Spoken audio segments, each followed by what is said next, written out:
Welcome back, children.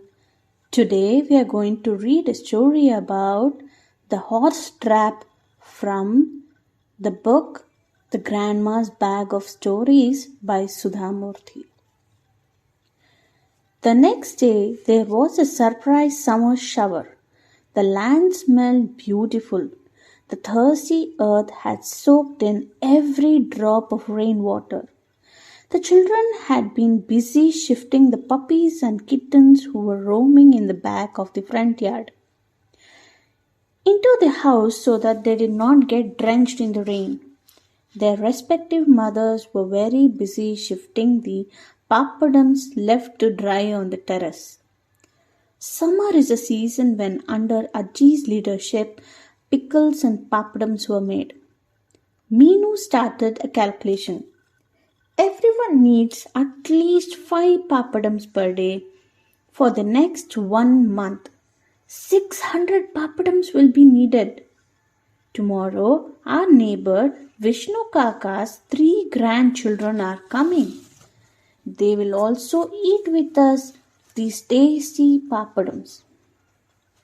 We may have to keep 5 per head. That means Ajji has to prepare 600 plus 50 papadums. When Ajji listened to Meenu's mathematics, she laughed and said, "Don't calculate that way. It may be true today that we will all eat 5 papadums a day. But this may not be true for every day. After eating papadums for 3 days, one may get bored. There was a wedding in my brother's house and we all might go there. So we may not eat any papadum those days." The way you're calculating reminds me of the man who calculated the number of horses once in England. All the children immediately gathered around her. "Oh, Ajji, you must tell us the story of how the horses were counted." So Ajji had to stop what she was doing right there and tell them the story. Many years ago in England, there lived a great thinker and scholar called George Smith. He thought a lot about how it would be in the future and advised the Prime Minister about many things. He researched how many people would live in the country in 20 years' time. He calculated how many schools, hospitals, and roads needed to be built, or how much food needed to be grown or bought from other places to feed all these people. His calculations helped the government immensely in planning for the future. George often needed to visit the Prime Minister's office to talk to him about some new project and advise him. One day the Prime Minister had invited him for a meeting, so he hopped into his horse carriage and set off for the office. Now, George was always deep in thought and rarely noticed what was happening around him. Today, he too sat in his carriage thinking about farms and ships and houses.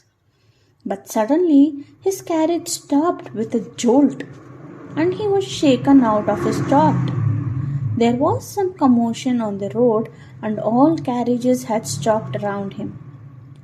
Normally, George would have just sunk back into his thoughts again. But today, something stopped him. A horrible, strong smell.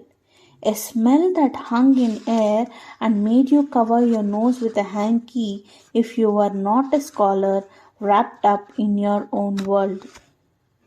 Today, somehow, George was not able to disconnect himself from what was going on around him. The smell kept wafting into his nose and taking his mind away from the problem he was thinking. He called out to his coachman, "Hi, John, what is this extraordinary smell?" John, the coachman, was used to his master's absent-minded ways, and he replied briefly, "Horse dung." Horse dung? Now that was something George had never given a thought to. Somehow he could now think of nothing else. Soon his carriage pulled up in front of the Prime Minister's office. But George kept sitting inside, lost in thought. Finally, John tapped on the window to tell his master that they had reached their destination. George walked to the visitor's room, still thinking. He was sitting there reflecting on horses and their dung. When the Prime Minister's secretary came to meet him, now Adam, the secretary, was not as learned as George, but he was very sharp and intelligent. He greeted George and said to him apologetically, "The PM had to make time for another important meeting and will be late in seeing you. Hope you don't mind waiting." George kept staring out of the window, watching yet more horse drawn carriages rushing up and down the road. Thinking he had perhaps not heard him, Adam cleared his throat and repeated loudly, "Mr. Smith, the PM." "Yes, I heard you, Adam," George mumbled. Worried that this great thinker of the country was in some trouble, Adam asked gingerly, "Is something bothering you? Perhaps I could help." George looked at him excitedly. "You know, I just looked into the future and realized we will all die in about 100 years. Our country will be destroyed, our way of life gone forever. And you know why? All because of horses and their dung." Adam stared at George, puzzled. Surely he could not be serious? George continued, "See, now we use horses as the principal mode of transport in the country. They are used to draw carriages in the king's stables, even in the farms." Adam nodded. This was true. "So, how many horses are there now?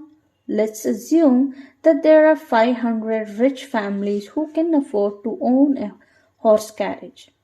If each family has at least 2 children and all of them are rich enough to own carriages, that will mean a minimum of 2 more carriages in a few years.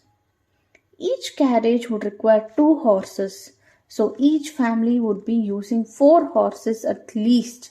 So then there'll be 2,000 horses. If you add our king's cavalry and the number of horses in the farms, the number increases substantially." Adam nodded. Yes, this sounded true enough, but what was George's point? How do we get rid of the dung they generate now? Adam answered patiently. "We dig pits and empty the dung into them." George nodded. "Now, that's my point. Imagine the scene 100 years from now. 2,000 horses would have increased to 4 lakhs, given the way the population is increasing. This will mean more dung. And what will we do with all this dung? Humans will need more space and houses and farming to sustain themselves. Where will we open the land to dig up and bury the dung? It will lie unattended everywhere and cause horrible diseases. If they make their way into the water source, it will be even worse. We will end up poisoning ourselves with our environment. We will become sick and our country will become poor just by tending to so many sick people, and finally our way of life will just die out, as we all will, all because of horses." Adam sat and thought about this for some time. George's thought and the grim picture he had painted of the future was scary indeed. But here Adam's practical thinking kicked in. What if things did not work exactly the way George was saying it? He turned to his friend and said, "Mr. Smith, you're not taking into account one very important bit into your calculations. The ability humans have to innovate and adapt. Many years ago there was no car to carriages. We went everywhere by foot. Then, once we started domesticating animals, we realized we could use them for transport too. But do you think humans will rest with this achievement? Who knows in 100 years what other modes of transportation we would have invented so that we may not require horse for transport at all. Perhaps we will even be able to fly like birds. George never solved this problem in his lifetime. Neither did Adam live to see how true his thoughts about future had been. Man went on to invent so many new ways of moving people from place to place that horses are no longer used in numbers. They once were.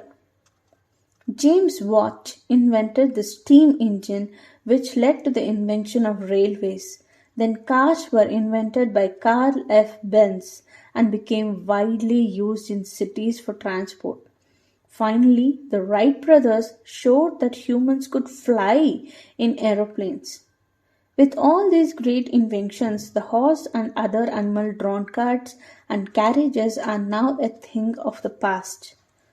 Truly, if man did not invent and experiment, our species would have died out just like George had predicted. Everyone was very happy in the story. They all teased me, no, you are the George Smith of our house. Who knows, one day nobody will eat papadums and Amma may not prepare that many papadums. We may even buy directly from the shops if it is a smaller number. Meenu felt very embarrassed. She hid her face with a pillow. Ajji said, "Don't make fun of her. Foresight is very important. If you don't have foresight, then you will land up in trouble like Ramu." "Who is Ramu?" the children immediately asked Ajji. "I will tell the story of Ramu only tomorrow," and Ajji bustled off. The children knew she would tell only one story a day, so they eagerly waited for the next to hear Ramu's story. So, children, how did you like the story? And are you excited to hear about Ramu's story too? Well, please do let me know. Thank you.